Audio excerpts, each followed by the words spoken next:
biggest gatherings that happens in Ottawa every year. It's one of the biggest tourist drivers in this city. People come from out of town to participate in all these events. It's a big, big part of our city, and we've missed it over the last couple of years. Ben Flanagan is now within sight of the finish line. He can see the finish line, and the runners and the spectators at the finish line can see him. Ben Flanagan on his way to win the 10K, starting to wave to the cheering spectators now. They are just roaring, blowing kisses. Here comes Ben Flanagan to the finish line. He has about 200 meters left to go, and he knows he's won. And he's going to come in under 29 minutes.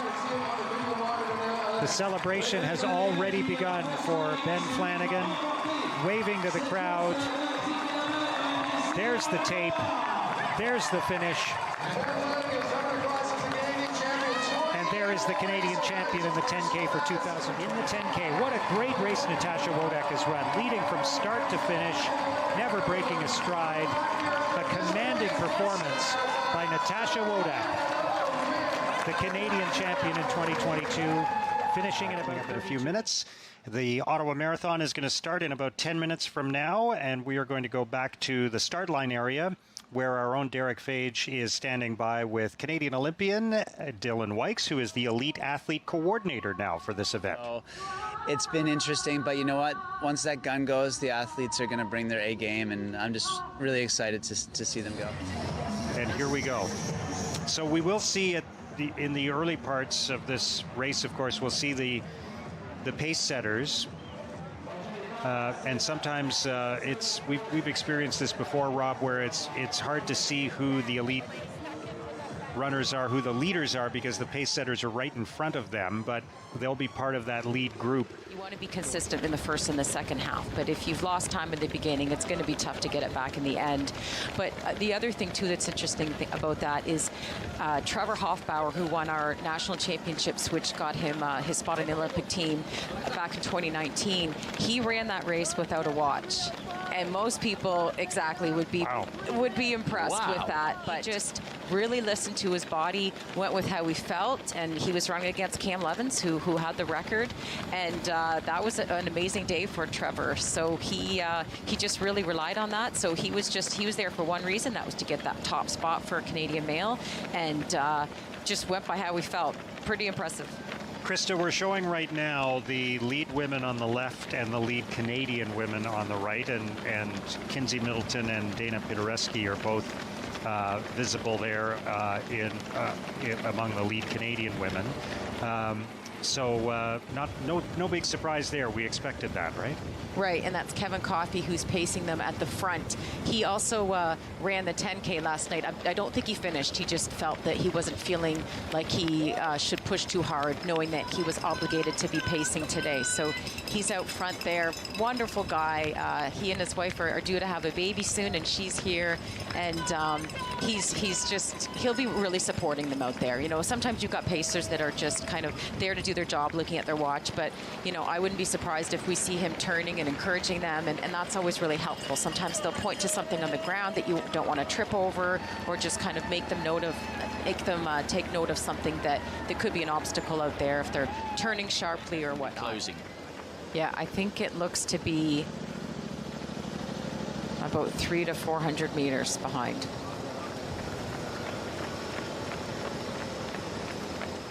Kevin Coffey doing an excellent job on pacemaking duties.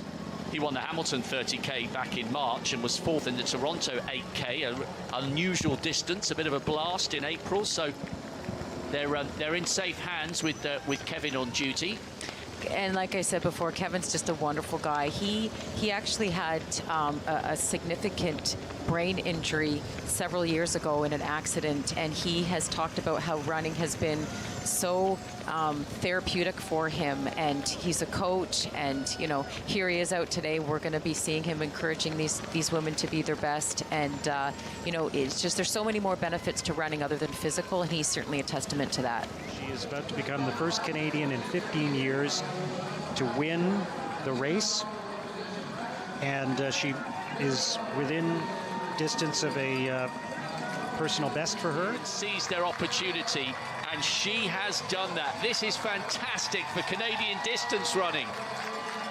Kinsey Middleton, a Canadian, is about to win the Ottawa Marathon. Here she comes through the final few meters with the crowd cheering. A Canadian has won the Ottawa Marathon. Congratulations to Kinsey Middleton. What a performance. Does this crowd help you out at all? I mean, it's been 3 years, right, where we haven't had a race here, and these crowds have come out. I mean, the support must have been amazing out there. It was absolutely incredible. Every time that I heard a Go Canada, I could have a little bit more energy, and so that was just, they really fueled me, and it was so, I mean, it's been such a rough 3 years for all of us, and so it feels like a rebirth, and to do this on this day here in Canada and have the masses out running again, it just couldn't have been a more perfect day. Yeah, pretty pleased. I understand you had a friend here helping pace you. Tell us about that relationship and what that meant for you. Yeah, I mean, it's kind of indescribable when you put in amount of work that we do in a daily, weekly basis, and for him to be there for 30K and help me along and just keep me calm and keep me poised, it was, I owe him a lot. So yeah, hopefully I can return the favor someday. And it's traditionally hot here, so, and I'm a pretty heavy sweater, so I was a little worried about that. I was just focused on getting my fluids in and trying to stay calm. And I'm psyched. I think that's like maybe a 4-minute personal best. So it's nice to see put my stamp a bit in the marathon world. I'm not just a 2:17 guy anymore. Spectators, so nice. what was that crowd like out there for you today? It was awesome. I mean, I was here in 2019 for the last one, running the 10K, and I kind of got a taste of it. But everyone shows up for the marathon as well. So it was really cool. Even in the outskirts, when you're in a quiet area, there's fans coming out and cheering you on. It's Congratulations again. Thanks so much for spending time with us. Thank you. Appreciate it. Thank you. All right. Okay, guys, there you have it. The #1 Canadian here with a personal best. Back to you.